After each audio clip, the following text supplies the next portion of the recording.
Yes, we're tardy, but as David Lee Roth once said, I don't feel tardy. Welcome to the championship for the Petraglia title here at the World Series of Bowling #2, along with Tom Carter and Brian Kane and Craig Elliott. I'm Dave Lamont. Delighted you could join us here. We've got a 46-foot pattern we're seeing the bowlers attack tonight, Tom. And once again, we have some new faces on our show. Well, just like last night, we have new faces, but we have some familiar faces. New faces starting with Mark Clark. Actually, a good friend of mine. We used to bowl World Team Challenges together, so that's going to be kind of interesting. He was actually could have been #1 seed, but obviously ended up in the #5 position. He bowls Tom Adcock in his first match, and Tom Adcock with 2 titles, one unofficial, one official. And from there, third time's the charm, Mika Koivuniemi. This is his 3rd show in a row. Hall of Famer, there's a chance for him. Obviously, he's got to get one sooner or later. Actually, Janowitz is next. Oh, Janowitz is next. Oh, I'm sorry. You may have forgotten about the guy who I forgot about Janowitz. I was looking for Mika already. Well, of course we are, because he has been 3rd 2 times in a row. Then we go to Mika. Then we got a brand new guy, and they're actually roommates, Mark Clark and Dennis Killough from North Carolina. He is our tournament leader. So you're going to see a brand new face tonight. Yeah, once again, being the #1 seed meant nothing, as the #1 seed is sent out, and by Tom Adcock in this case. And so Tom, the 16 seed, he automatically got into the last game with a brilliant performance against Brad Angelo, who's got to be sick and tired of people throwing the kitchen sink at him and every time he goes out to bowl. Well, the #1 seed is having a heck of a time trying to make the show. And this format is beautiful for seeing new faces, but it is really tough on the guys that have been tournament leaders and you expect to see on the show, and they don't make it because just of the best 3 out of 5 format. Yeah, so let's get right to it. We're back to our classic stepladder. They're just finishing up practice right now with Mark Clark taking on Tom Adcock. There you take a good look at him. And, the thing with Mark is he got into a tussle with John Janowitz in the round of 8, and if Mark had made some single pins, this might have been different. I hate to bring that up, but I never seen you got to. Mark Clark miss so many single pin spares in my life. He missed a single pin spare in the 10th to lose that match. Yep. He actually missed 2 single pin spares to lose that match. He just, it's amazing. As many strikes as he threw, he goes, he came up to me, he goes, what do I got to do to pick up a spare? And I go, hit him. Hit the pin.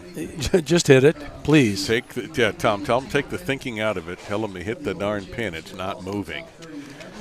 Well, Mark Clark is an accomplished player. He won the TAT in 2003, and he won the Cleveland Classic in 2010.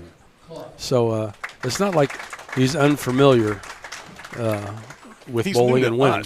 Though he's barely 50 years old. He's a young 50. And then we got Tom Adcock, who's got a USBC Eagle in 05, and he won the Peterson Classic in 06, and he's an Illinois State Hall of Famer.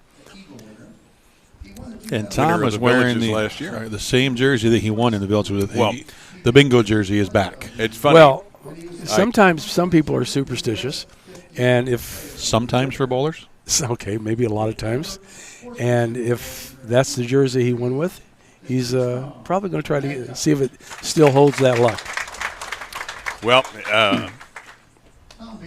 happened to encounter Tom while he was changing jerseys from the Superman shirt that got him to this point to the bingo jersey. So it really was Clark Kent in the phone. He went from Superman to Clark Kent in the phone booth, in this case the men's room. The guy does look like Clark Kent. There's definitely a resemblance. He looked like Superman at times today.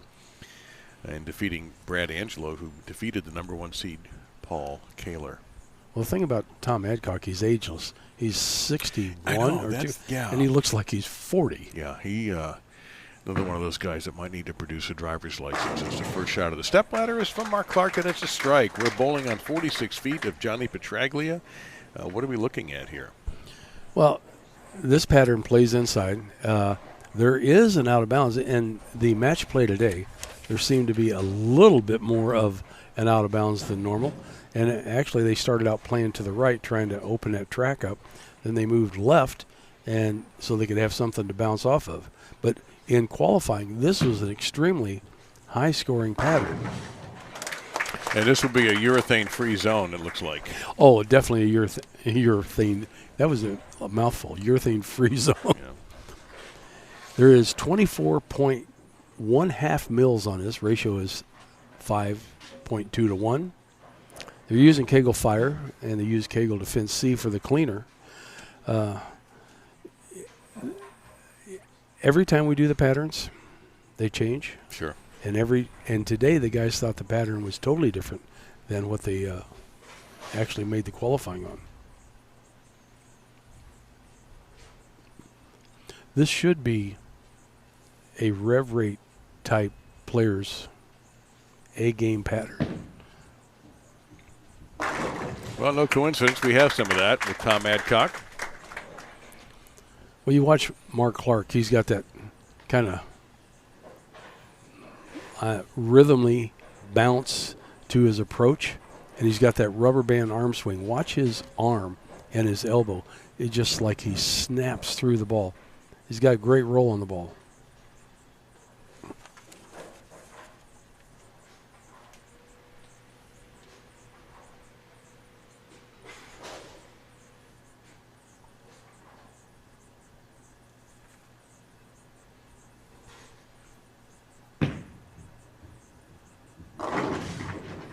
I had a 2.8 there for Mark. And that's kind of that out of bounds. Until that track opens up, I mean, the guys know that this pattern hooks and it plays inside, and the guys that love to play inside obviously like the pattern. But in qualifying, you had a little more free hook. Yours a little more of a, or less of an out of bounds, let's say down lane. There's more a defined out of bounds right now.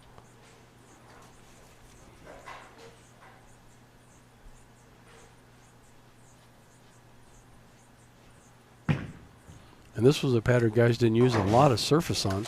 There was actually guys throwing pearl balls, symmetrical balls down the lane, so they got longer and snappier on the back end. But we all do after a while, Tom. We all get snappier on the back end. Is that what it is? Yes. But right now, Mark's using, I think it's a hazmat solid, which is something totally different than he qualified with.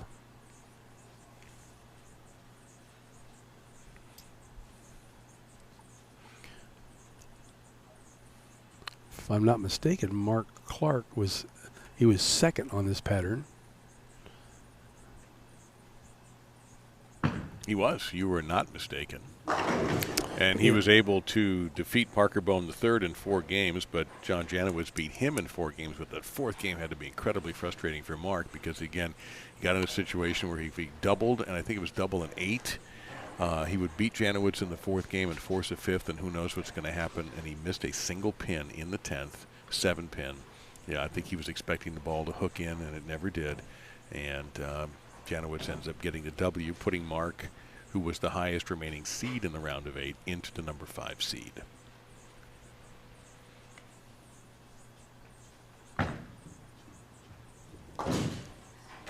Well, his first game of match play, he left a 10-pin. He never got to throw a spare ball. He never threw his spare ball as he was warming up, and he actually asked me to run down and get it if he got a spare ball, but it was too late, so he leaves a 10-pin, and he threw it in the cutter about 15 feet in front of the 10-pin. Wait, who was that? Who did that? Mark Clark. Mark asked you to run. I didn't run. Well, that was his first mistake, asking you to run. Just kind of put it out there. That's on Mark. Just an expression. Okay. All right, I got you. Way with words.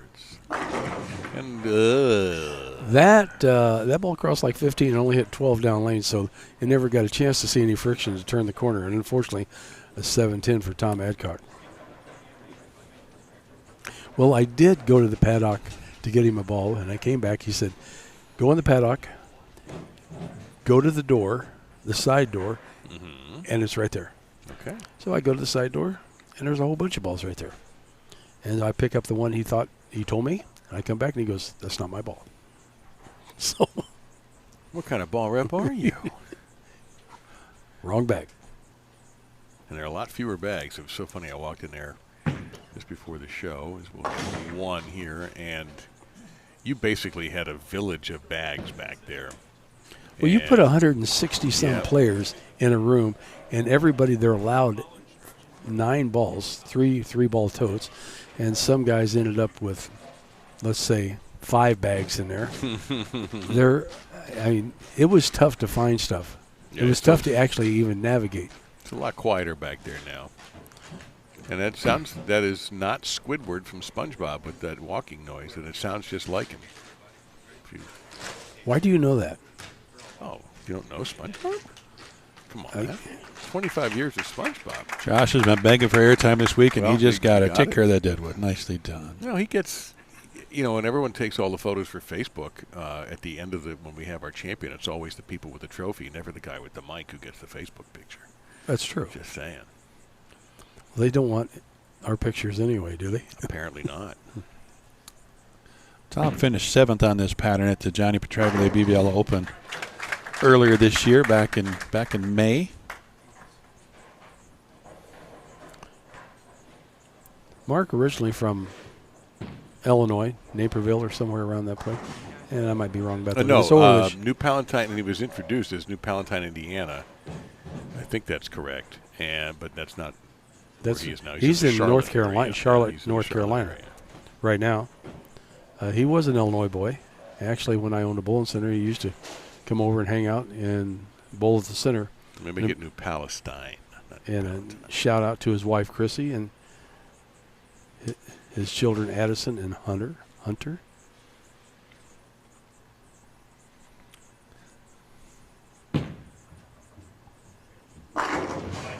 All right, comes right back.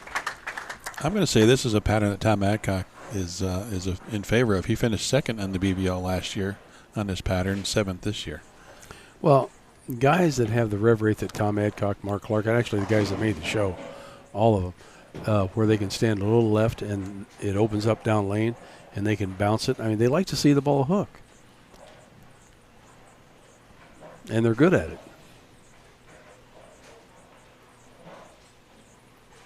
Well, we did see every once in a while you see a player lose one right, though, Tom. What is that, just a little bit of oil in the middle? You catch it too early?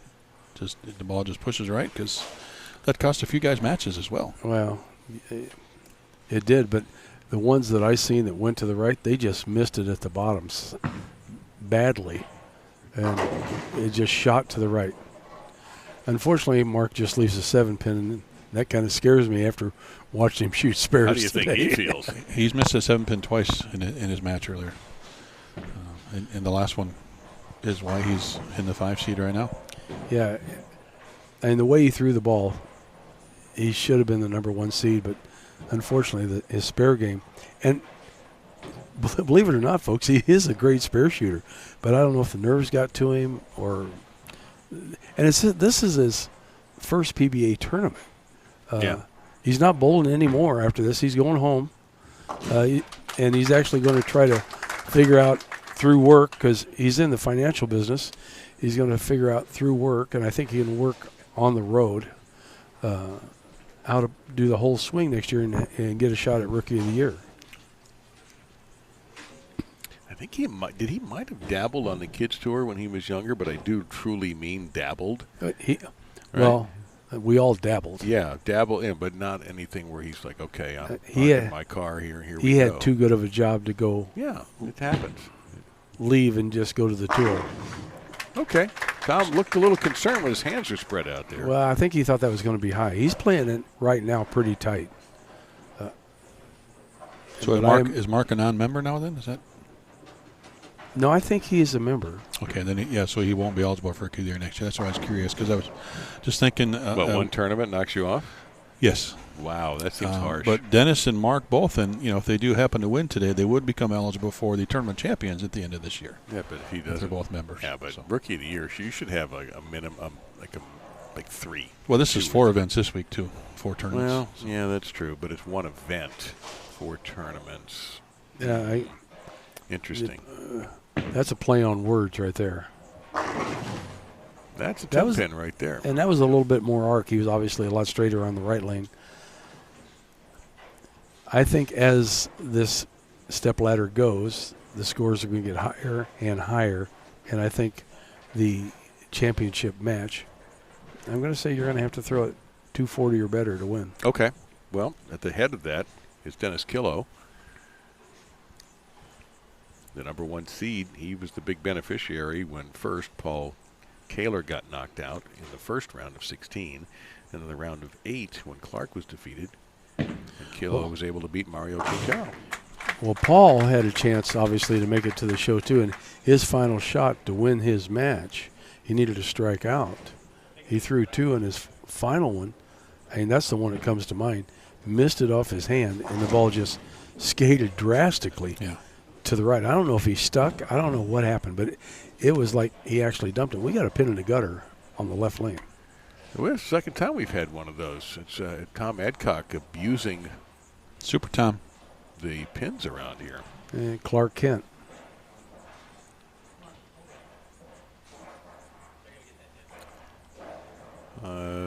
They're getting it from the back. It's gone. Yeah, it's already taken care of. Mark was, I thought, set to bowl. I don't know if he was terribly concerned about that, but they stopped him. He resets the button, starts over. So you got a few of our bowlers in the chat saying that this pattern, nothing like it was in Clearwater. Well, different lane surface. Yeah, different oil, different machine. Different part of the country, different humidity, different everything. Definitely different humidity if you're talking. Although Florida in April is not as horrible as it is right now. But well, the one year we were in Florida in August, that was horrendous. it was last year. Last year? Yeah, that was a major That was the gamble. hurricane year, wasn't it? Yes. No. Not in August. We got really lucky in August. August and September are usually the worst 2 months for that area.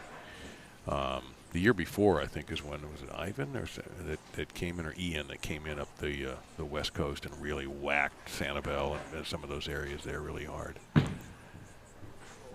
I don't know how you people do it down there. I frankly ask myself that every year. That'd scare the devil out of me. Like, hurricane coming, you know it's coming, and if you own a house, what do? You put on a new roof, and you hope that your house was built during code. And you watch your insurance rates go through the ceiling. Yeah, it's an issue for sure. Yeah, my least favorite time of the year is right now. There's not a day that goes by that I don't check the nhc.noaa.gov website. Mark Clark, up in the 7th. Change balls. And change results.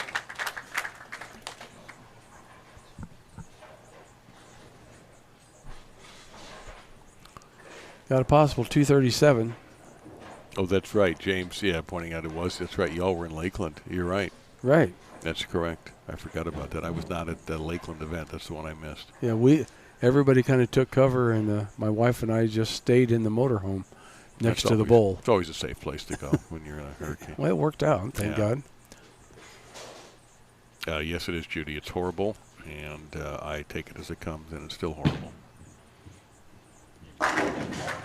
There you go. 3 out of 4 for Tom. Tommy with possible 245. Tommy, just a big, strong guy.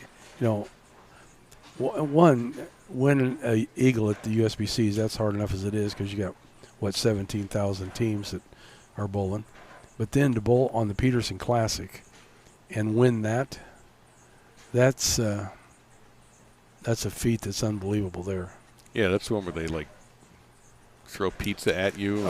Every lane is different. Some they oil, some they don't. Some is oiled. They light your car on fire while you're bowling. Pretty much. That was a different tournament. That was the Elliott Classic. Yeah, Tommy walking him out. Yeah, he knew right away. I mean, he took the first step to his right within that ball hadn't even crossed the arrows. Well, he did that in the match play down there earlier today. He threw one, and it looked dead pure off his hand. He's walking it out, and the 10-pin stood, and he had his fist up in the air like, yes, that's good. And then he just started hitting himself in the head like, I can't believe that didn't fall.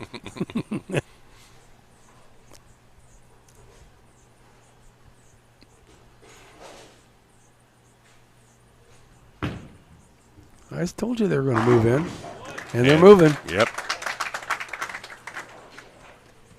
237 is Mark's maximum. And Mark likes to curve it, so if he gets a chance to go left, and he's got great speed, both the players are throwing it right in the mid-16s. And if he gets to curve it and throw it to the right, and he knows he's got a hook spot, Mark can be tough. Tom Adcock and Max at 245.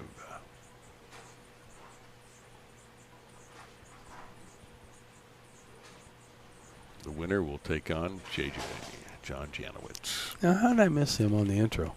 I just looked right over him and went right to Mika. You know why? You're used to Mika being in the number 3 position the first 2 nights. That was embarrassing. Beauty. Absolutely beautiful for Mark. But Tom can close the door on him here.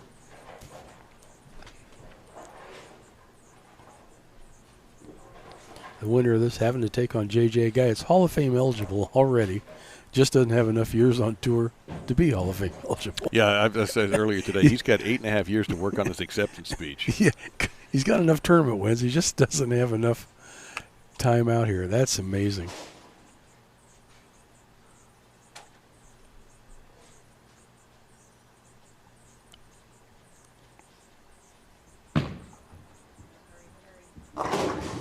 That was a little bit right.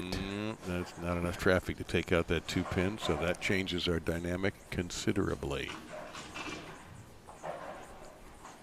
Now max 224 for Tommy Adcock.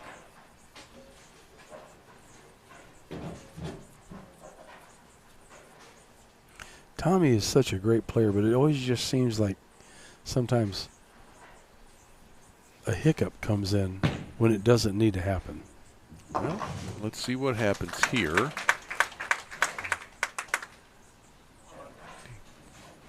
94 now at 224. Am I reading that right? That's it. Yeah. 224 max.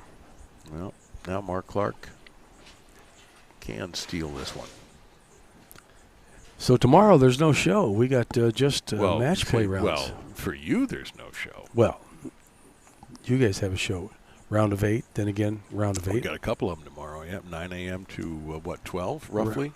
And then what? And then was it 9 to 1 or 9 to 12 and then 2 to 5, right? Yeah, 2 to 5. 2 to 5, yeah. We're done early tomorrow. You guys are done early tomorrow. Three 6-game blocks of round-robin match play. And then you start at 2 o'clock on Monday. Yep, but there's only a 10-minute time limit on those games tomorrow, so to make up for these 2 shows starting late. And flush. Harsh reality seems to be the ball of choice for the Storm guys, because that ball is obviously liking all of the patterns that they bowl on. Tommy Hess last night had 2 of them. Yeah, he liked it so much he bought the company, as the old expression goes.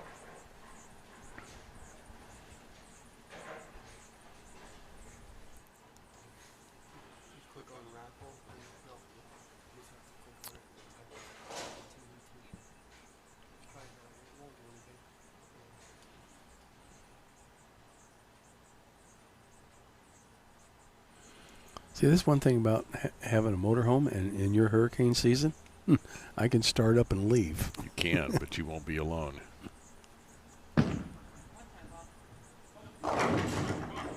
Oh, there. All righty then. A little love tap there. Well, normally you see the 4-8, the last 2 to fall. Crossing like 14 to 8-9. Looks a little light.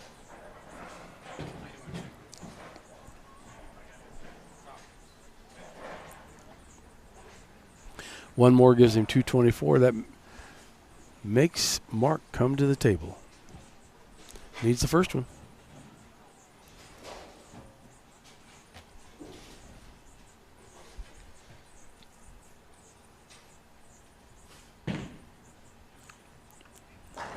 And then the next pattern is on the Earl Anthony. 43 feet? 43.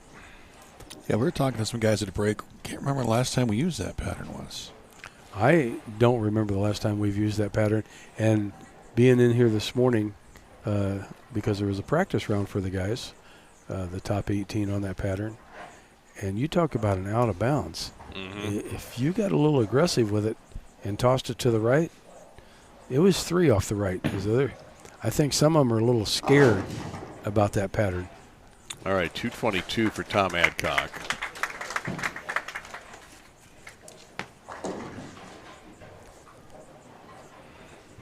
That 8 count hurts just a little bit for what Mark's got to do. Mark still needs the first hit, but it changes what he's got to do on the second ball.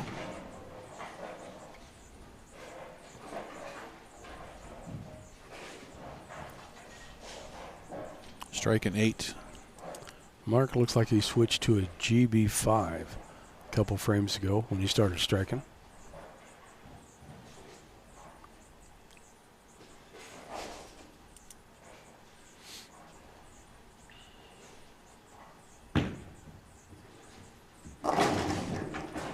Doesn't get the strike. And there's a reason for that. You know why? What? Gassed it. 17.5. He gassed it. And if I was to go back to old World Team Challenge days, that was one of the things, and because Mark could strike like crazy. But when we need one, don't throw it hard, Mark, because he could. He just juiced it a little bit. What a great tournament. His first tournament, young 50. I hate to say that, but he's a young. I was the old guy on that team. You're going to shoot 216, but lesson learned. Yeah, he's bummed. You can tell by his look. He knows what he did. He's upset with it. But you know what? 5th place finish. He's bowling tomorrow, right? He's bowling tomorrow. He is bowling tomorrow. But the 10th frame, not his friend today, Craig. Nope, not at all. You think about 10th frames really hurt him. In several of the matches today. Well, against Janowitz, twice it hurt him. He got burned, and in this one he had an opportunity. Hey, it's easy for us to sit here, but that is fact, Jack. Well, I mean, there's also no saying he wins that match against JJ if he made that 7-pin, but he would have taken it to game 5. He so forces a 5th game. Yeah, it could have been totally different. All right, John Janowitz gets lane choice. Real quick, I just while you guys were doing commentary, sitting in there watching the TV, and I've never seen it on TV before, but they had it was on ESPN, a mullet championship. The fish mullet or the hair? Hair mullet. Oh, wow. Yeah. How is that a competition? Kenny Parks wins every time. And then they went to a foosball championship, and I went, Oh, they're doing the Ocho today. That's what it is. What is it? The Ocho was a concept, I think it was Bill Simmons when he used to work there, dreamed up this wild thing. He said, let's just call it the Ocho and all these bizarro contests. And eventually they started embracing it. That's why you would have cornhole and darts and a bunch of other things. And they jokingly would call it the Ocho for ESPN 8. Well, now I learned something new. I was they had air guitar championships. I go, what? That I would watch. Being an amateur air guitarist and a viciously good tennis racket guitarist myself. Now they're going to make you get your pro card and air guitar pretty soon. Yeah, though, Dave. probably they should. Well, you talk about air. Unfortunately, Tommy had a little bit of air on that first shot. That was a little bit too inside, obviously.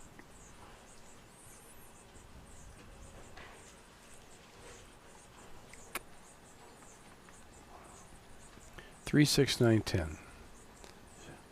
On this pattern, it shouldn't be that difficult because I'll just stop talking. It just never reacted on the back end. 3, 6, 9, 10. You got to get the ball to hook on the back end. This is a hooking pattern.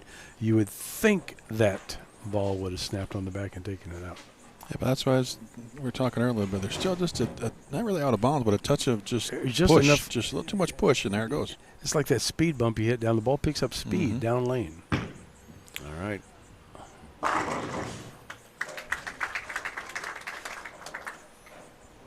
So that was one of the 4 balls he tried in practice, and he stuck with. But he might go to a different one for the left-hand lane. JJ may be the first guy that would actually throw 10 balls in one game. Don't challenge him. He could throw a different ball every frame. Yeah. Throw about a 279 with it too. Yeah, and when doing that. You know, we're supposed to write down our balls on our recap sheets as we bowl.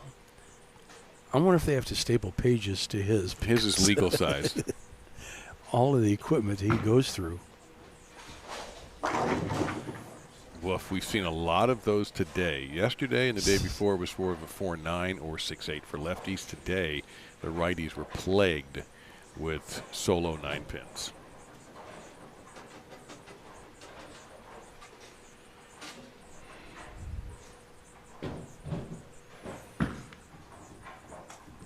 That's the only urethane ball you will see tonight. Well, I wouldn't think that you would see another one on this pattern. No. Unless they're just shooting spares. If somebody tries to throw one for strikes, that would be... What would happen? One of these guys just says, the heck with it. I'm going to prove that Tom Carter wrong and throw a urethane ball. What would happen if somebody tried to do that on this pattern? You talk about an over-under reaction. Yeah. It would either maybe hook or not hook at all. Give you a solid 160 look, probably. Yeah, you would have to hit Pepper in a gnat's butt in order to make that ball strike. There is no chance. Sounds like a challenge there. Mm-hmm. You grab your thing, your first thought is, I'm going to go right with it. I mean, and maybe you could try to move left and really slow hook it, but the inconsistencies would be unbelievable. Got it.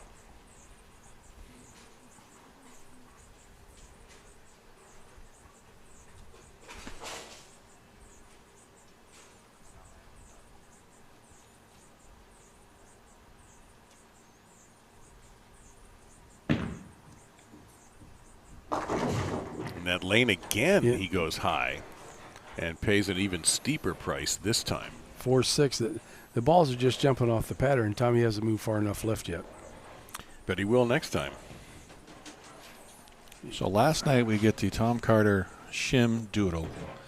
Tonight we get Pepper in a gnat's butt. Now, we do not have a gnat nor Pepper to recreate. But if that doesn't give you your value for BowlTV, I don't know what does. Yeah. Please re-up your subscription. Sorry about that. But that just means you have to be that precise. No, we get throwing the ball. We get it. Although Jason Couch, Jason didn't make it through this pattern. Hey, the doodle got $100.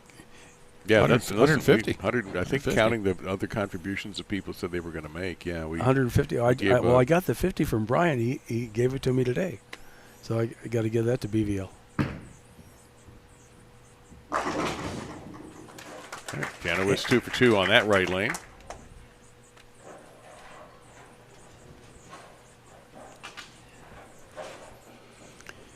Well, you give 2 free frames to John Janowitz. That's I don't care who you are. That's not the way to start out this match. It's not cool. Not cool. John has changed balls on the left lane. Again, least surprising news of the day. Yeah, this ball had some service on it, too. He was hitting it hard in pre-practice practice. And it works. John had a pretty good lead over Tom Hess in the overall point total. Now, Tom picked up a nice little chunk yesterday with his win. But Tom will be in the Worlds. But this is John Janowitz's first pattern final here at the World Series of Bowling this year. Chris Barnes in fourth, might be in third now. John Rakowski did not make any of the top 16, nor did he make the Worlds. And he's not happy about that. No, I can't say I blame him. And he won on the Monticelli pattern. And unfortunately, the Monticelli pattern didn't play quite the obviously the same as last year for whatever reason, because I think the volumes and maybe the type of oil was different. And he just couldn't get his ball to shape the same way twice. It actually hooked more for him where he likes to play. Tom Adcock, 10th in the overall point standings. This is going to be, regardless of what happens here, his best finish of the year to date. He had 4th at the Granville Financial Open in Aberdeen. Well, Tommy's on his trouble lane right now. He's went open on the first, open on the third, left lane on the 5th, 4. Hopefully he moved left, flushed 10 back.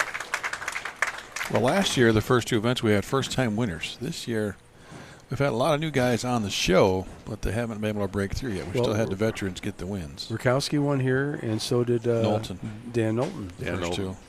And then Hess on this pattern, and then Chris the Worlds.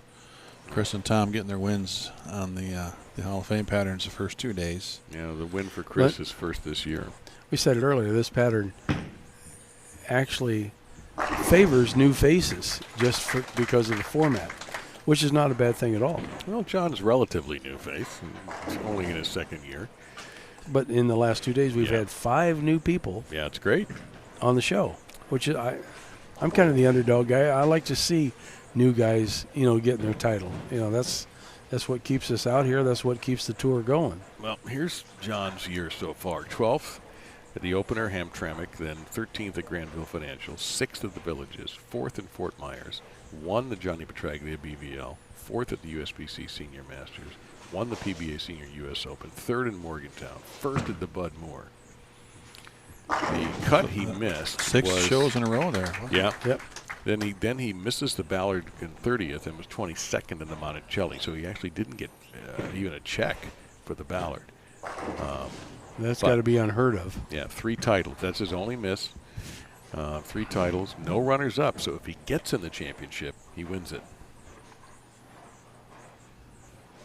He has 2 fourths and a third, so if you get him early, do it. Well, that explains why we didn't see the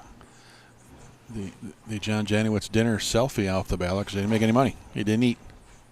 Well, he had an ice cream selfie this morning, I think. Death for Tom Adcock, by the way. That's 3 in a row. I'm in for ice cream for breakfast. Done it before. Janowitz going at a 280 pace if he goes out the sheet. And the reason I always go to the max because he's got. You're an optimist by nature. I am an optimist, and I think he can do it. Tommy Adcock can do it too, and so he's like 247.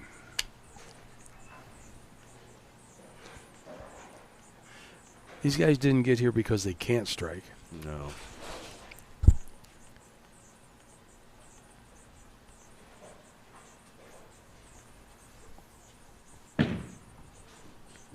That looks good. Oh. That was the shot down there in match play. He threw it so well, and he kind of walking out because it looked great, and the 10 pin stood. Well, he got it seems like messengers on almost every shot. He was throwing pins all over the place in his match against Brad. That one there, the 6 pin just laid in the gutter, did nothing, and the head pin was non-existent. So on the Petraglia pattern that we're on, you guys got all the stats there. We have plenty of stats. You got stats. What was the average to make the cut? Oh, we don't have that stat. No. To make the cut, right there? Okay. I got it right here. The last spot belonged to Tom Adcock and Parker. They averaged 227.88. 5 pins better than Randy Weiss. Those aren't your normal 15 and 16 seeds, though. But nevertheless, that's the number. Yeah, and Walter Ray averaged 226.5. Feel sorry for Parker. But didn't make it. Parker in match play down here today, something happened, and in his hip, he couldn't stay down. And have you ever seen a shot that Parker could not stay solid on? We saw him struggle. Yeah, something happened to his hip, and he started falling to the right off shots. He goes, I couldn't make a shot. He goes, I don't know what happened. It started. And I'm like, pain in your leg? I know all about that. I mean, could it be all the travel back and forth overseas and all around and everything else? I mentioned that earlier. I said, yeah. I don't think Parker ever gets time to rest. He's always going somewhere.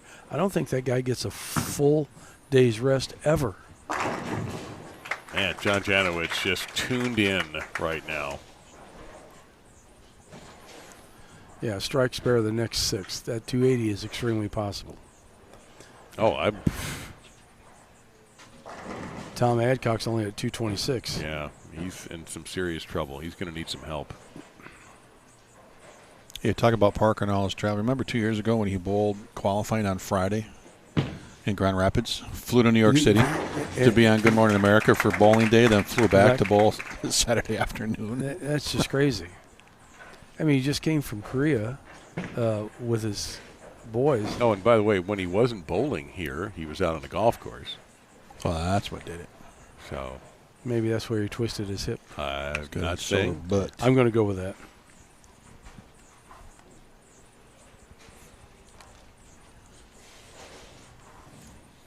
I'm not sure the bingo jersey is paying dividends here. Yeah, there's For not Tom gonna, this unfortunately, time. it's not going to be any bingo tonight.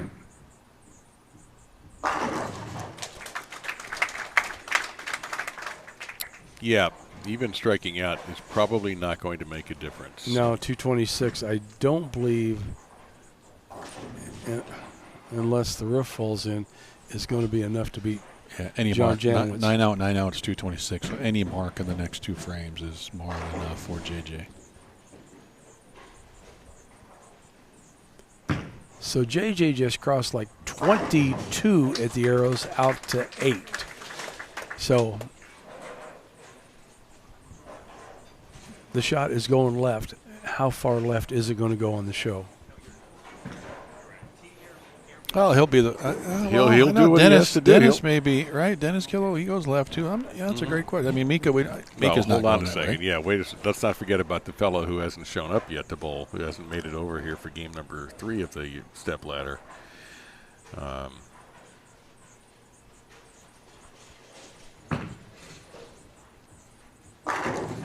Goodness, what a show this was. John Janowitz moving on, and what a matchup. Oh, we're going to try another Janowitz ball. Well, of course we are. We got to go to the truck. Oh, His here comes car. another one. No, he's instant in his car. Old Faithful Phase 2. That's not a phase 2. That one was it? No, I don't what is think that? so. Is that DNA? That's a DNA coil, I Okay. think. Oh, they look similar. So.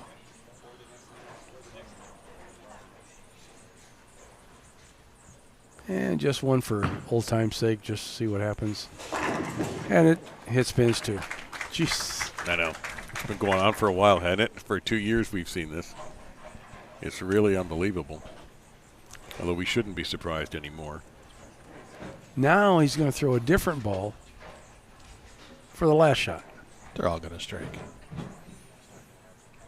He is forever putting his toe in the water to check the temperature. Unbelievable. The guy's just amazing. I watched him today like every tournament in match play. He's taking notes. I'm going to steal that notebook. I just want to know what the devil is in that thing. Yeah, you should have. He might show you. He's a nice man. And here comes out the notebook. Sitting down. It's like the Bible. And interestingly, a lot of people now are using phones to do this because they don't want to carry the notebook around. You're always carrying your cell phone around. Chris Barnes, I know, puts all his stuff in his phone now, and others. But John is doing it the old school way. And there's an easy answer for that. John, not bowling a ton of PBA events through the years, using phones and USPC events is not allowed. So that's what he was bowling most of his career, is all different USPC events. So he's just used to doing that. And he does it very well, and whatever he writes down obviously is good information.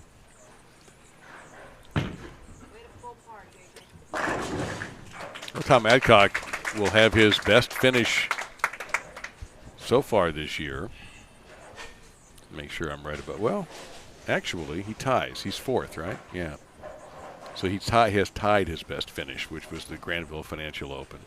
He qualified 4th on the ladder, and he gets to stay there. Yep. As the 16th seed, he had to beat number 1, and then he had to beat Brad Angelo, which is never easy, as everyone will tell you.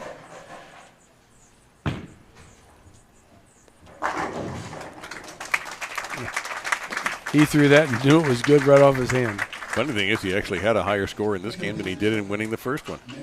Just a couple shots on the left lane early is really all it was. Yeah. Right. Figured it out and off to the races. But today. All right, we can't. This is ridiculous. Was she a swimmer? Yeah, she was a damn good one too, All-American. Well, their last matchup was Janowitz winning 195 to 182 at the Bud Moore Players Championship. I don't think we're going to see scores that low here I'd today. be shocked if that happened here. Yeah, there's no chance. That was like 23 at the arrows. And no, Messenger drops off. I don't know if he missed in or he just made an adjustment. It's hard to tell with JJ. he rarely misses by much when he does miss either. I mean, he has splits and he has bad shots. Of course he does. But when you put him in these situations, and again, this year, if he gets to the final, he hasn't lost a final. Now, you can get him early. You can't get him late. So, Dave, you went through Mika's tournaments this year. How about JJ? 12th and comical. 13th to start, then 6, 4, 1. Oh, I did go through that. 4, 1, 3, 1. You were sitting here when I did it. Did he? Well, I forget those ones. I'm still just amazed. So he went every other They're tournament. talking for a about little my bit. memory that I couldn't remember what was on the show. You just read that. No, you read Mika's as well. No, I which read is- his too. But they're very similar. It's unbelievable. I read his too, Dad. I really did. Oh, my God. I learned it from watching you. Mika with a Mika in little it. placement. Yes, sir. Mika taking the heads right out of play, going right across fourth arrow. Yeah, I like how he turned 60 feet into like 40. One thing we did notice, and this is probably something we've noticed, but today, because it was quiet in a building, there's a different sound when he flushes a strike.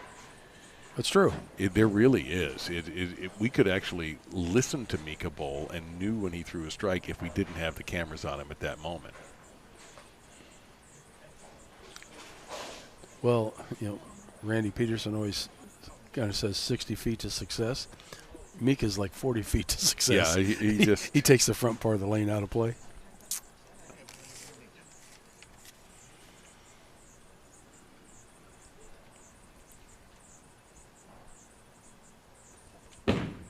Yep, good example of it right there. I see how far left these Look. guys are standing. Oh, yeah. The shot has gone left, and it isn't done going left. I was about to ask, are we going to see even more of that, you think? Well, I think you're going to see farther left. And it's amazing to me. If Barnes was on the show, I could see him being in front of the ball return. Not that JJ's almost creeping up there. That does smell like coffee, doesn't it? Very nice. Oh! Well, I think we're all surprised to see it. That 7-pin.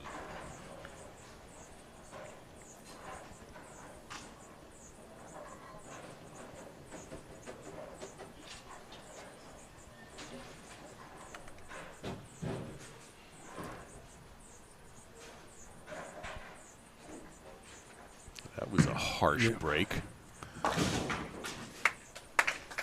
He's still staring at that 7-pin down. Like, I can't believe that didn't go down. He's not the only one. So, Tom, you said earlier it's going to be over 240 to win the championship match. How about this one here, our semifinal? What do you think it's going to take? To win? Yeah. Yeah.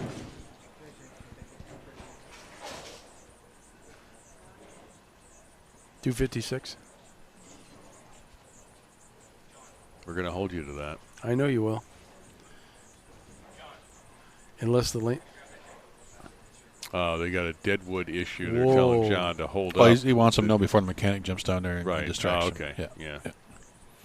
Now that could mess with your mind a little bit. You're standing on the approach, getting ready to do your routine, and Josh Well, that's happened twice. That happened with Mark Clark Yeah. in the first hollers game. over and says, "Hey, don't throw. We're getting the ball Yeah. out." I don't even think JJ was paying attention to that pin in the gutter there.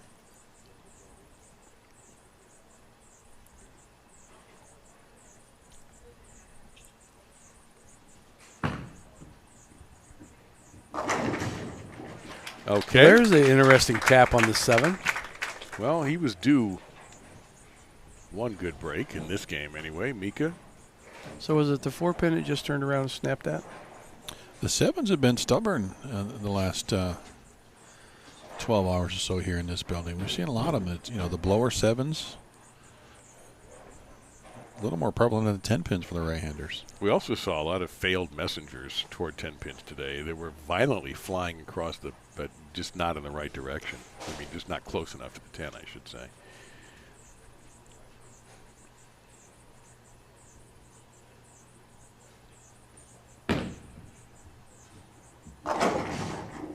And Hits it, but Nah. doesn't knock 7-pin. it. It's 7-pin. just a little nick, not enough. And that crossed like 21 at the arrows. Mika projected it down lane. But see, they're going from point A to point B. It's not like they're circling the lane and swinging it out. and making that big C move. Mika's going point A to point B to the break point and just right to the pocket. I am not going to doodle that out. Okay.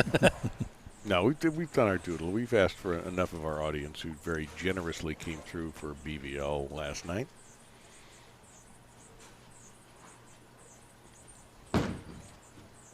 Hang on. Okay, we're good. Mika on says spare shots a lot of times here this week, and maybe it's just if he's doing something different, but it almost looks like he sticks. Could be the neck issue. Yeah, the neck. Yeah, remember he was talking to us about the neck. It only hurts him on the spares, and he gives that little tweak. And we thought yesterday he missed a couple spares because of that, and he still makes them, but it's scary. Well, yeah, it doesn't look natural. I think Monday, he said after qualifying, he went to his old chiropractor about an hour from here to have him work it out a little bit, and it was better. But he's feeling the effects of it. It's just all those games he's bowled in the last couple of weeks.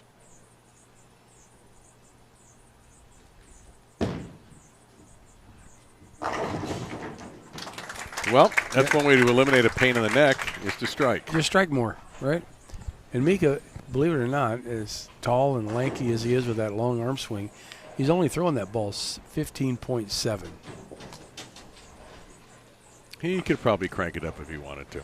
Oh, there's no doubt. But you got to get the ball to shape. Right. And if it doesn't shape, you're not going to strike.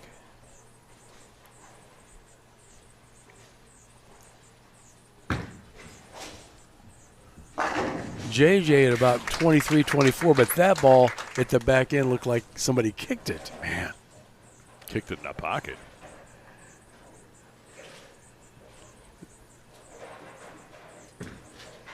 I mean, it got down there and just went dead left. Well, what an angle into the pocket that took. You saw the ball wipe out the 8 and the 9. There was never going to be an issue of a solid leave there. You may hear in the distance the tournament's number 1 seed for the Stepladder, I should say, and this Killough warming up.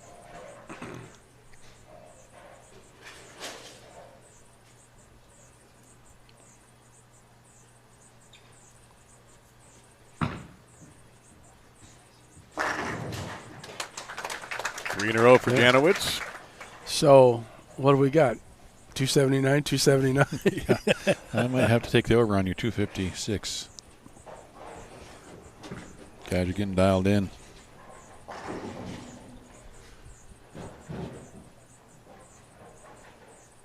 You don't see Mika, not like Janowitz, when he change balls during a match. I mean, JJ could go three or four balls during the course of just a one-game match. Mika just, I think, changes loft, speed, and direction.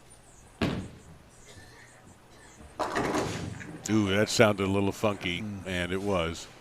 4-9. That had a little more air time, I think. Yeah. And unfortunately, that projection in the lane that we talked about the other day where the ball just kind of lands on the lane, that had more of an upward movement and kind of plopped onto the lane. Not the thing that you want to see. That was just a touch slower than the last two shots. The 7-pin was 15.72. The strike was 15.73. That was 15.59 for speed.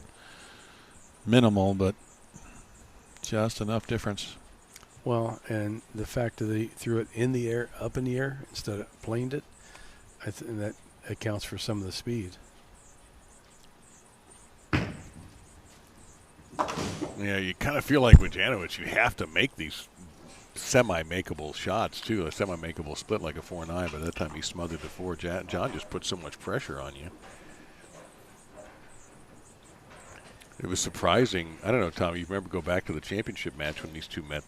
Both were sub-200, which right. was a bit surprising. And John scored, and he had to score, what, a 4-bagger at the end? Right? Yeah, because he had a 6 open there, and we thought that the game was over in his favor. We thought Mika was going to run away with it after that, and he didn't. No, Mika had a mistake also that came back to bite him. Well, there's a different pattern, and obviously a much newer lane surface. But that pattern became very funky. And how do you have a 4-9 and you follow it up with a 7-10? That did not look like that bad of a shot either. I'm going to tell you what, as much as we get blamed for a black cloud, I'm going to James Campbell, right before that shot, Mika's 4-9, said there should be a 4-9 candle. Yeah.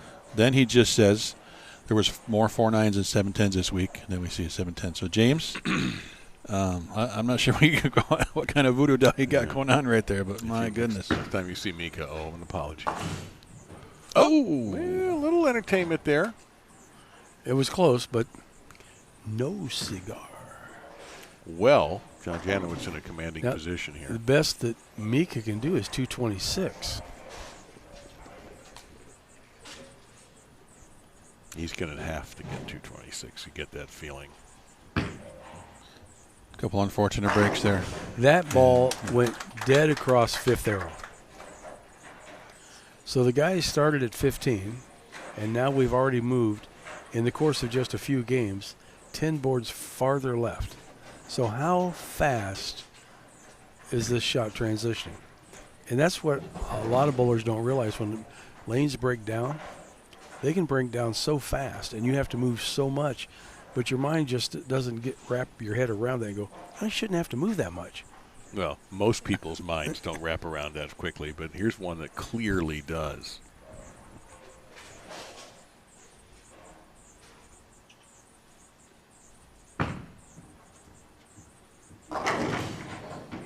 And it looks like he actually moved a little further left with his feet, did he? Or am I just imagining? No, I don't think you're imagining. I think he just did. Yeah.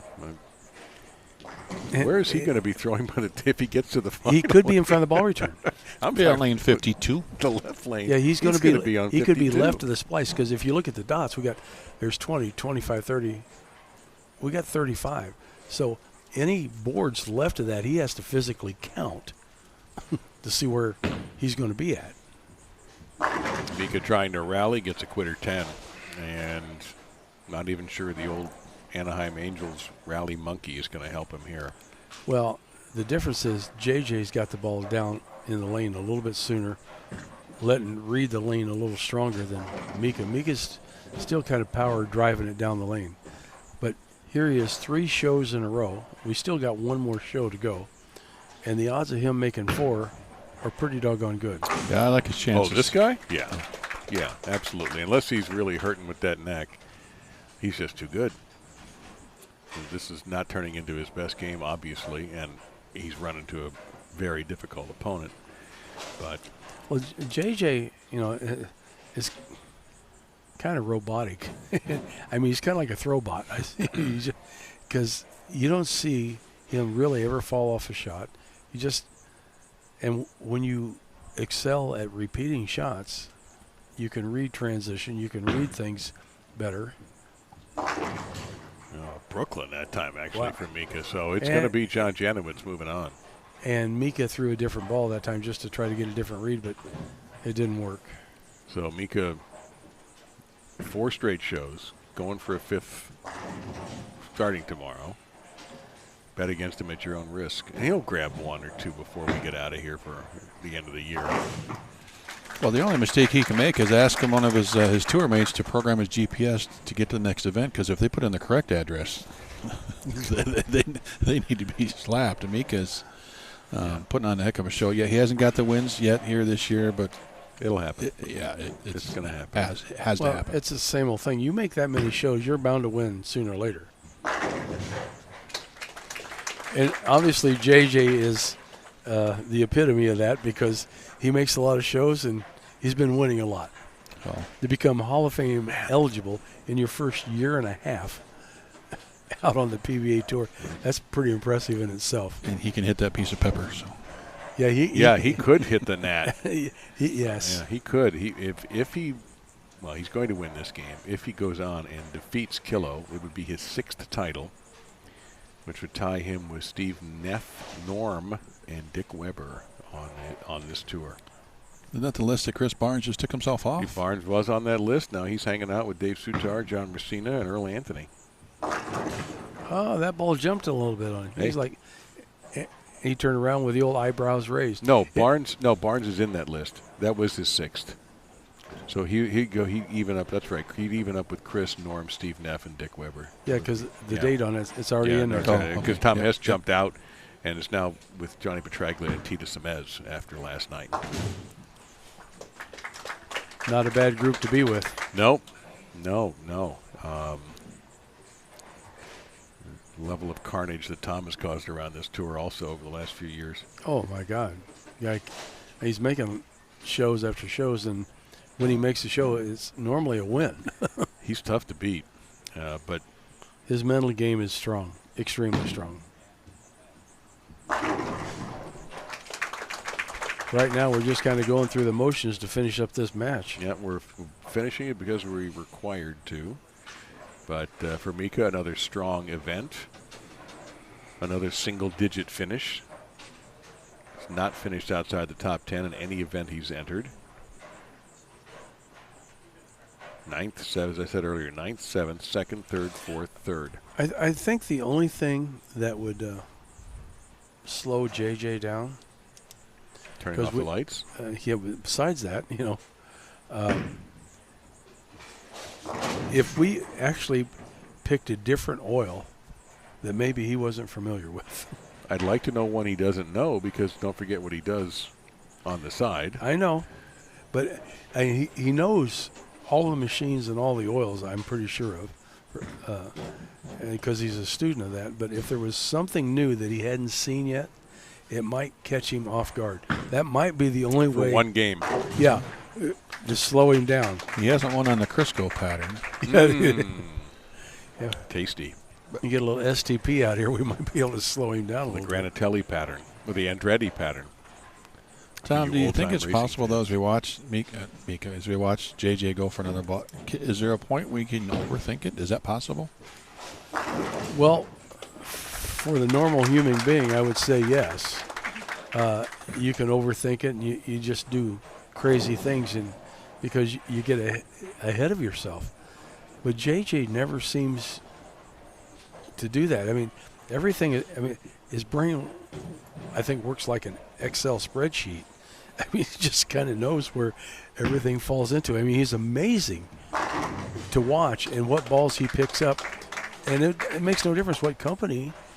He just knows what they do. He's got an idea. I think it's because he understands the RGs and the diffs and the surface. He understands what he's bowling on. He is a walking computer. Well, it's interesting. Let's see. Today's Saturday, so we bowled this pattern Wednesday. So I had a brief chat with Chris Barnes. I said, well, what are you guys doing? And it's the Earth. I'm going to do this, do that. And I said, okay. He said, but we're just going to follow Janowitz. And he said that to me Wednesday. John was not the number one qualifier, but he may be the number one finisher. But Dennis Killough can do something about that. And off we get to get another pelota. Mika leaves with a 184. And third place. And here comes another ball. He'll strike with it. How many? It's literally infinitive. How many balls did he bring out here? Well, when we see him show up next year with a motorhome, And only filled with bowling balls. we know the answer. All of them. Well, he would need a trailer behind his motorhome to stock all the balls. Unbelievable. Yeah, that's what he does. That's what he does. There's really no one like him. I said 256. Very nice. 258. Yep. Somebody you in the actually chat. You went under the actual retail price, so congratulations. Somebody in the chat, I think, said 258 too. Yep. Indian Trail, North Carolina. All right. Some people just have that natural talent, and he is one of them. It's God-given, and obviously he's worked at it. I don't think for a minute that he hasn't put in the time.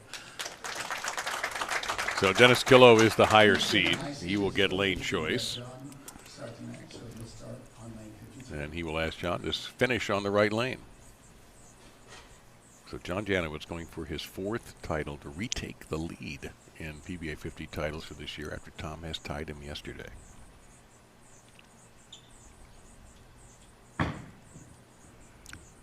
$25-10. Does JJ ever get, the only thing I ever see JJ excited about is his pictures on Facebook with desserts. I mean, that's when he looks excited. Yep, the man loves his desserts. All right, Dennis. Dennis's first shot on the PBA 50 Tour for a national title.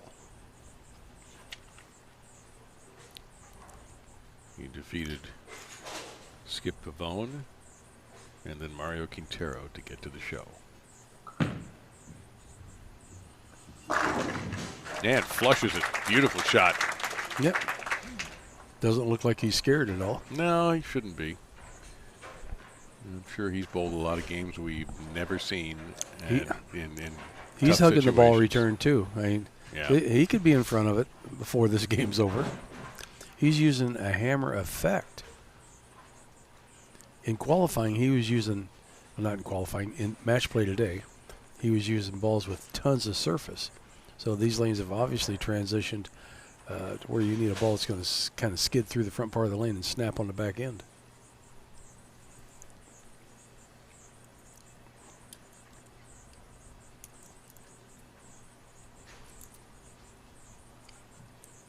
He is standing roughly on 40. Wow.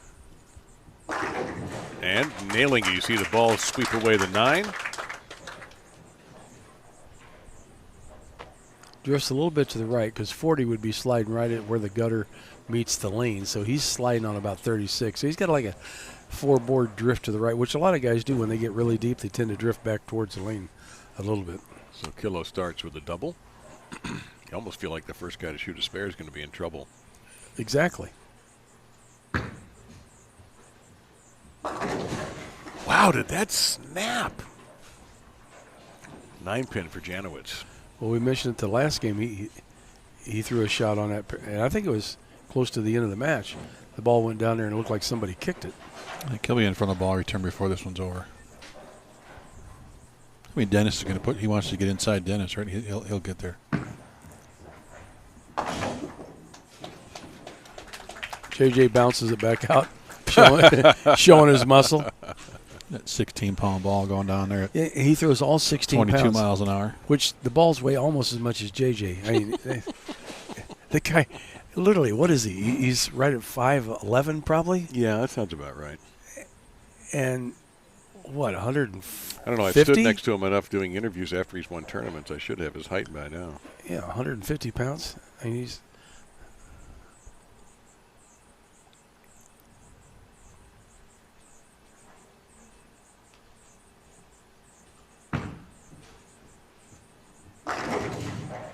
And another spare coming up here. So Now there is a hiccup that we didn't expect.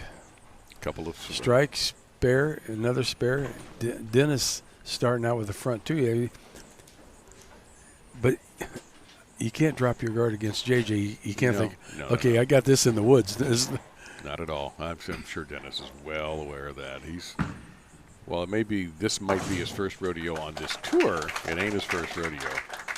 So.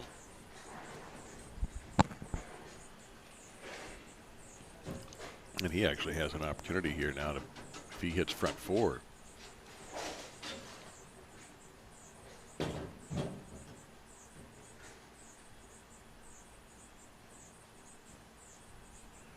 Where does he stand? He's going to be right next to the ball return, if not in front of it. See, right next. Yeah, his pants are actually brushing up against the ball. Oh, he's sitting on it. His leg is on the ball return.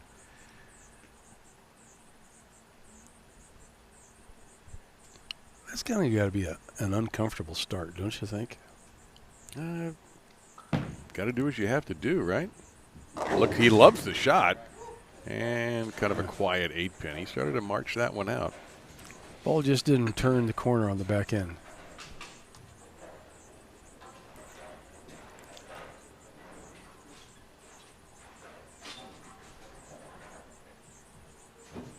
I wonder how many people like JJ when he goes home, because I'm sure he bowls all the local Well, tournaments that's what back somebody there. was just saying in the chat, that they just can't wait till the season's over. So So he can come back and kick our butt. yeah, that's pretty much what, yeah. I don't think there's a record in Florida State tournaments he doesn't own. All right, nicely covered by Killough. Championship match here for the Petraglia pattern, the PBA50 World Series of Bowling number 2. Just 2 days left. Tomorrow starts match play for the PBA World Championship, the PBA50 World Championship. Chris Barnes will defend his title from the number 1 position. He was the overall leader leading the group of 18, which is chock full of Hall of Famers. Also, once again, some names we're now starting to learn more about. The boulders that we hadn't seen before. So it's going to be a fascinating mix of 18 going at it over the next 2 days. There's a bunch of names that people aren't going to be familiar with when they start watching.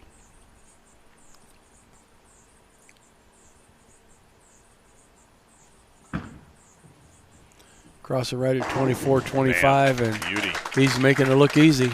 Yep, absolutely beautiful shot for Dennis. And he has an early advantage. And Dennis, lo and behold, he's an IT guy.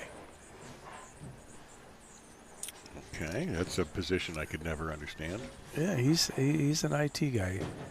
Well, let's see now where John stands. He'll be a little ahead of he's going to be ahead of that ball return. He's a thick little guy. Looks like he builds fire engines.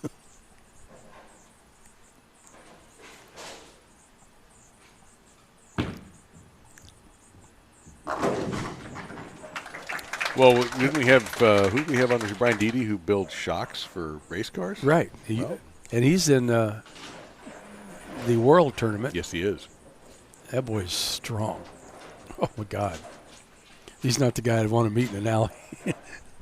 Not if he's carrying a bunch of shocks around. Well, they could sell some to JJ for the back of his car for all those bowling balls. Well, you know, we ought to introduce those two if they don't know each other.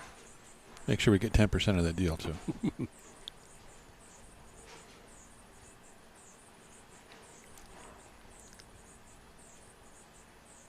JJ averaged 231.63 on this pattern. Oh, in the chat, Chuck Ritchie. Dennis is an IT guy for a nuclear power company. Oh, my. And that ball snapping across through the face. And Janowitz lucky to not have to shoot a 310. Dennis Killough averaged 236.75 on this pattern. And to nail down his spot in the top 16 for this one, he shot 259, 268 to finish. So he liked it when the lanes broke down and he had to get left. And it's showing up right here. He has got double spare strike. And JJ is kind of faltering a little bit. Strike, 9 spare, strike, 9 spare. This would be a first for this year because John has not lost a final yet. He's 3 for 3 when he's gotten to the championship game. So Dennis Killough trying to defy some precedent set here as he will, I assume, will once again rest himself on that ball return.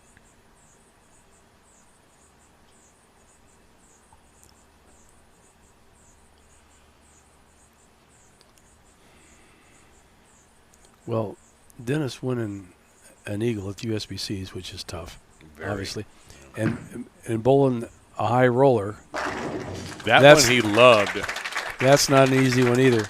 No, but he's in a very good position in this match right now at the halfway point. He's in a real good position to walk home with a title on his very first event.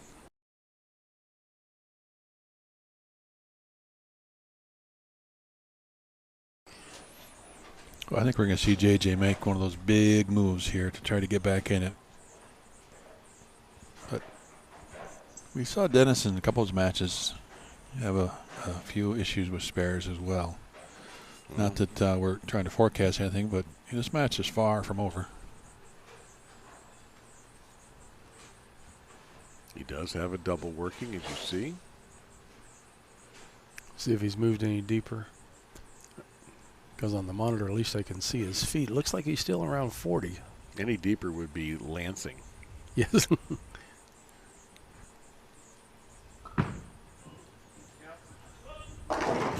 He wanted it to hook. He got rid of the 4-9, and he actually moved the 4 a little bit, too. Yeah, he asked for it to hook, and that's probably not the thing they needed to ask for. That ball just turned left in a heartbeat. Slow. His pointing up there was way too slow. 14.47.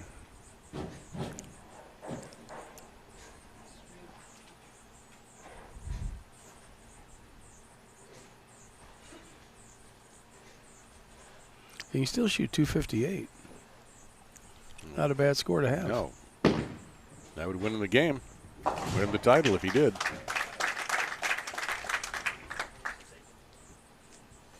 No, it wouldn't. John could go out for 259. 49. Yeah, I think it's 49. 49? I think so. Yeah, Dennis still has the advantage right now. 140, yeah, 49. Yeah. Uh-oh. I thought that was inside, off his hand. Guess not. A little move left. A little firmer on that one. Yeah, he threw that 15.8.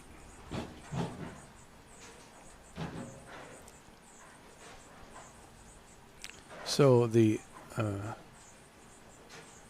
last two shots on this lane weren't great. he's standing over on 40 also. Yeah. Using a different ball on this lane.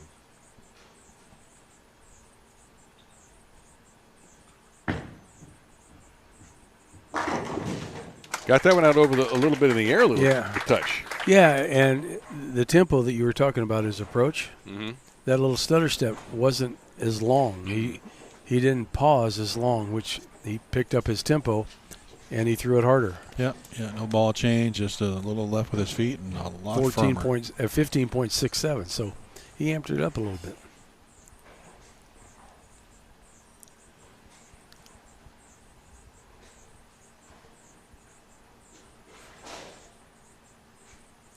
This resting on the ball rack is working okay for Dennis. Well, saves his legs. He can sit down before he starts. Beauty. Pick save and a beauty on the 10. And he's just so smooth. Yep. It doesn't look like he's working at getting that ball to the right at all. 14.78. It's just a smooth rhythm transition.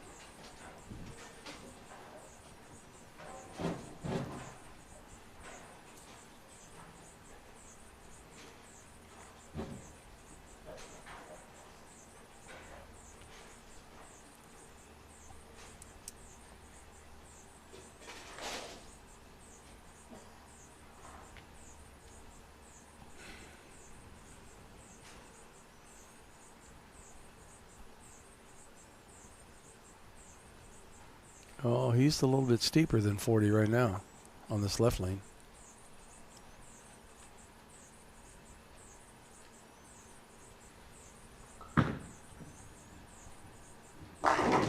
Didn't yell at the hook, and he gets a quitter 10. He's walking that one out. Yeah, maybe he needs to yell at the ball more often. Well, that's pretty consistent. The last shot was 14.67. This is 14.69. The only thing different I saw there was his hand position after follow through was a little more like upright, like he might have just hit it just a touch. Well, his rhythm, I was almost going to say something about it, but I will now. When he was doing his approach, or his setup, he was getting set, and there was just a whole lot of movement before he started. It's like he never really got set. He was trying to keep himself loose, and it's kind of like he might have missed it a little bit or tried to hit it a little harder at the last second, but something was a little different. Didn't look the same. He immediately goes over to talk to his friend Mark Clark for some quick advice. So now his best game is 238.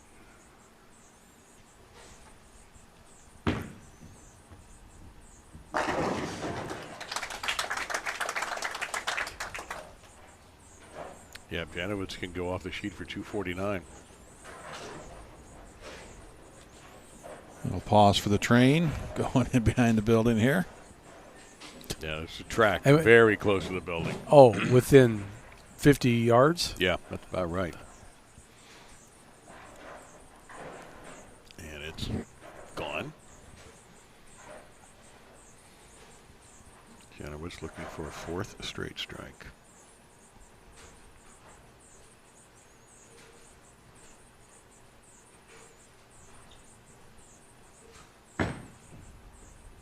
Uh-oh.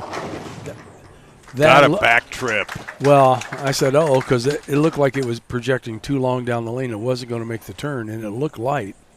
It was. And then the 7-pin trips forward to knock out the 4. It was a ball change, too. Well, he's been using that ball in that lane more than once. Yeah, he has gone. Right. He's gone. So with UFO on the ball. right, yeah. phase 2 on the left. Okay. Yeah, that's exactly right.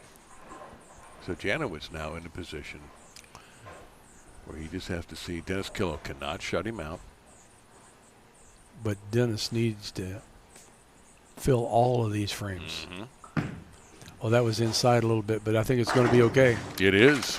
Okay, he was actually about 26-7 at the arrows, that one. Wasn't on the ball return either. Just a slight touch of his slacks there. That's pumped in perfectly. So this is probably, well, for a PBA title, it could be the biggest 10th frame of his life right now. Well, all 3 in the 10th, forces JJ to double. Dennis gets all 3. If JJ goes strike 9 spare, we have a tie. So a big 10th frame. 3 makes your opponent get 2. Now his last 2, he has left some extras.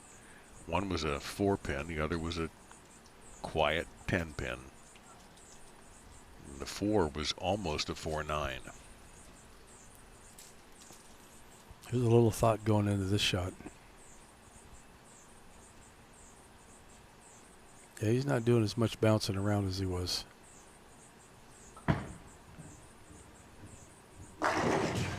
Beautiful. Got rid of the 10-pin. That doesn't get any smoother than that, I don't think. I mean, that was just like butter. Can he do it 2 more times? That was a little faster, though, 1485. And what have we seen, though, Tom? Guys get a little quick with that ball. Well, his buddy, Mark Clark, you know what happened there? He got amped in the 10th, juiced it a little bit, ball didn't read. I'm going to call phooey on both of you. That shot was pure. Well, that shot was. Well, no, it was, but it was just it was just faster than the last couple. Okay, it looked awfully good going through the pins. Oh, he pured that one. Yeah. He just can't get any faster. You see his hand motion right there? He's like, keep it slow.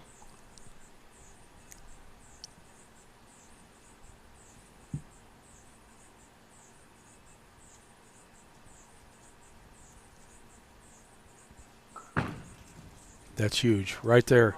That was dead flush. Yep, he got another one. So John Janowitz is going to have to do work to capture another title. This boy Killough maxing is himself not out. scared of anything. No. Yeah, and that was back to the speed he's been throwing, 14.4. He works in a nuke plant. Why can he be scared? Pushing the wrong button. Even worse, he's the guy who fixes people who push the wrong button. If he's the ID guy, hey, something's not working. It might blow up. Oh, I'll be right over. No, that's not. But this is on his mind now. A chance to go to 238 and force John Janowitz to double. Yeah, this is, the double was big, but this shot is just as important as the last 2.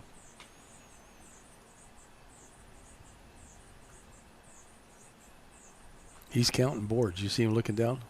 He was counting boards. Checks the board real fast. Maybe checks the speed or makes sure his score. No, he has been doing that big deep breath on the approach. It's a huge That was a lot shot. different. That's He quick. got a little quick on that one. Yeah, He that did. was- saw the pins quickly go away too.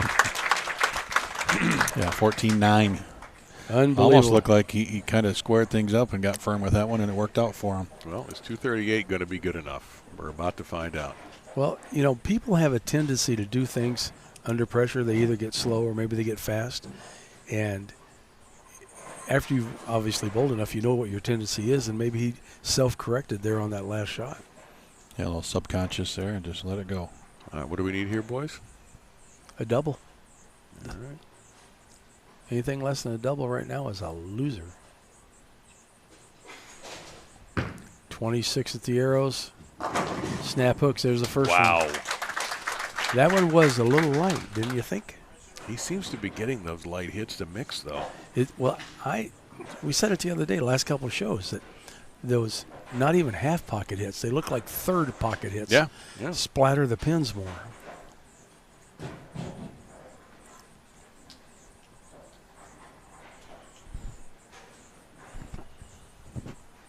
One more.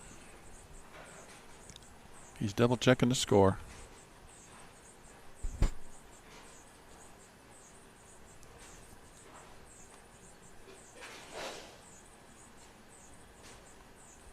This shot is huge. Let's watch that timing step.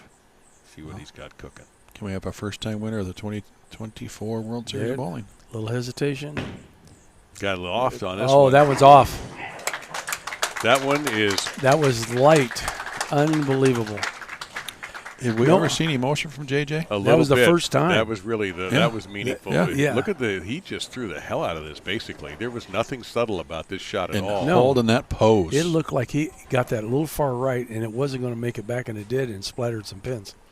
But no matter what, He's done it again. win, lose, or draw, Dennis Killough bowled an absolutely unbelievable game. 3 Clutch, 9-pins. That's it. clutch in the 10th.